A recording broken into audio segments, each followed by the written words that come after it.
Minister of Information in Nigeria will show a tremendous interest that is well articulated, that brought everybody together without any section. This avenue would enable us to bridge the gap between the creative industry and the government.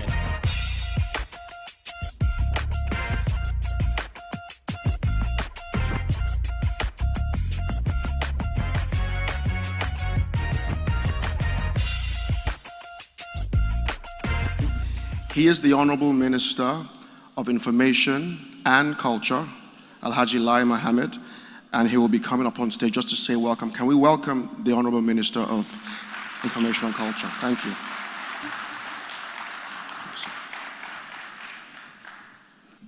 From my interaction with industry stakeholders since assuming office, one issue has stuck out like a sore thumb. That is lack of access to financing this industry. This we've all recognized as a major bane of the industry.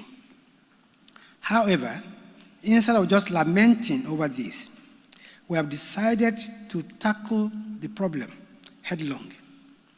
Hence, the decision to host this conference.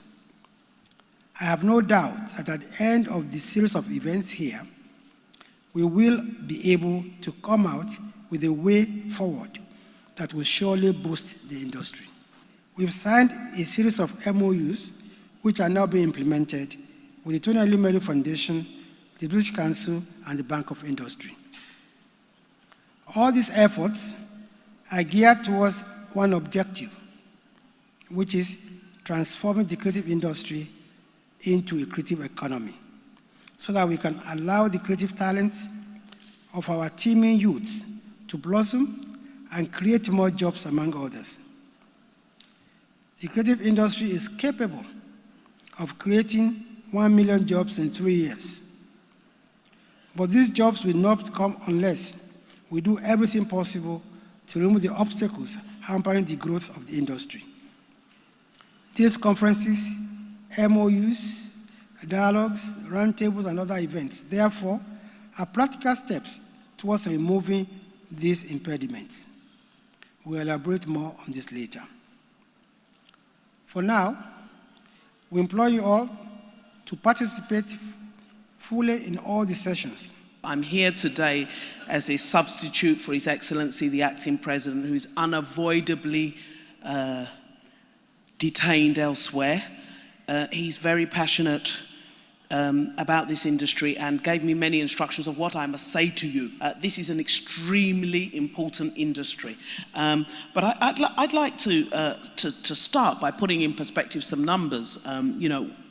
According to the Nigerian Bureau of Statistics, we are 1.4%, or you are 1.42% of GDP. Now that doesn't sound like very much until you realize that oil is 11%. So the first thing you need to do is to give yourself a huge round of applause for the massive, massive, massive contribution that you've made to the Nigerian economy without any investment, without the equivalent of an NNPC for the film industry. This is all organic. This is what you've done. This is how you've grown. And really it's worthy of commendation. We think about the creative industry in the context of, it may be 1.42% of GDP, but it has the potential to be much more than that. And the value that it translates to is more than you can capture in financial terms. It is valuable as an educational tool because you remember maybe 40% of what you read, but you remember 88% of what you creatively engage with. So it has the power to educate. It is viewed as a provider of temporary jobs. So if you look at NBS data, many people in the creative industry will be underemployed. That's how they be captured, because of the number of times that they work on that venture. I'm very proud of all the young people that worked with us. In 3.5 years, we grew High TV. We grew High TV from having 1 staff to 370 staff. And we had We had 1,200 dealers across Nigeria, and we were transmitting High TV in Nigeria, in the UK, and the United States of America. And so for me, I'm very proud. It's not something I've ever been ashamed of. At the point in time where we won the Premier League right, and when we won the right, and we now had Premier League, Champions League, and La Liga, all three, SuperSport approached us. She told me not to mention names. I would mention. You know, SuperSport approached us and said we should share the rights with them, and we agreed. And we, you know, everything was in writing, and we agreed to share the cost 50-50. They would show it, and we would show it also. The following week, one smart bank, not GTB, the other bank that we had to run to. So it wasn't GTB, it's another bank. I think they're one of the first banks in Nigeria. I didn't mention any name. You know. If I ask you, how much do Nigerians send to Nigeria from the diaspora every year? Do you have that figure? Yes, it's $25 billion. God bless you. $25 billion a year. Nigerians send that money to Nigerians in Nigeria. There's a middle person that is collecting 9.5% of that money. I'm not going to mention the name of that company. But they made last year about $2.8 billion. The people sending the money are Nigerians. The people collecting the money are Nigerians. They go and collect it from the bank. So how come the Nigerians don't make out of that $2.something billion? So if I say to you, DK, sorry, please, can you take it easy on him? He's just representing the bank. Can we have the question, please? Welcome to the question. Question, my brother, let me talk to this guy now. Go ahead. Let him go ahead and round up the question. Okay, please land. DK.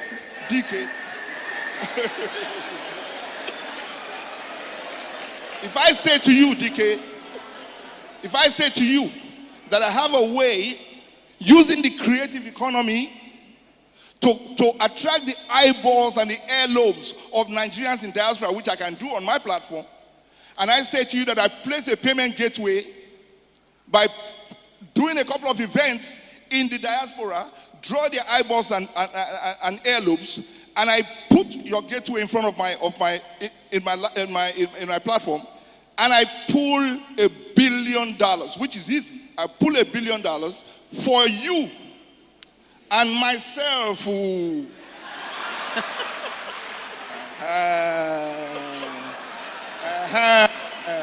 So now, DK. Sorry, can you land, please?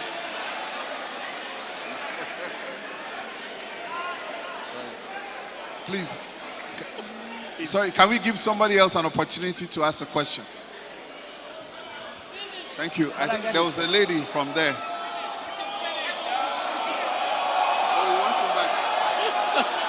My own case is different, and I want to engage you to collect royalties on my behalf. Many jokes have been made at my expense. Many what? Many jokes. Jokes. Have been made at my expense. Many jokes, I think. And people have benefited from these jokes. I don't want to take anybody to court, but I want to collect royalty. Thank you. I think you said many jokes have been made. Thank you very much, Honorable Minister. I applaud you for taking the initiative to care about the creative industry. And I say that because that's, I think, one of the problems is that the generations before us haven't, and accessibility to them. You're sitting here, somebody mentioned earlier that you were here the whole of yesterday, you're here today, you're here to listen, and I think as much as you want to learn, you're willing to speak to us. That's the first thing. Yeah.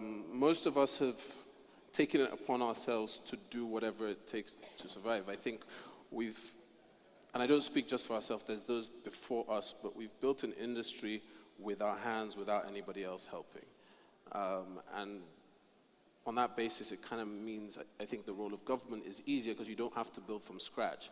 I think it's more important that you help us to organize it so that we can grow it faster.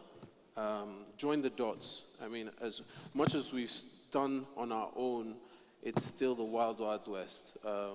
It's not as organized as it should be. As everybody always says, enabling environment. I think there's many things that can be done to do that. But to answer your question, I don't know if you went wrong. I think is that maybe the generations before didn't really think about sustainability or long-term. Everybody thought about now rather than what was to come decades after. Which is why I think it's important I speak to my peers as well, that we must do, everything we do today must be taking into consideration what it will be 20 years, 30 years from now. I always say that the culture, we always talk about pushing the culture, moving the culture, but the culture is that the present is only existing because of the past and the future.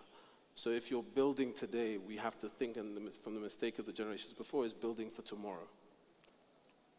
And you see, what amuses me really is that you are our daughters, you are our sons, and we would wish you well in any capacity. You are our pride.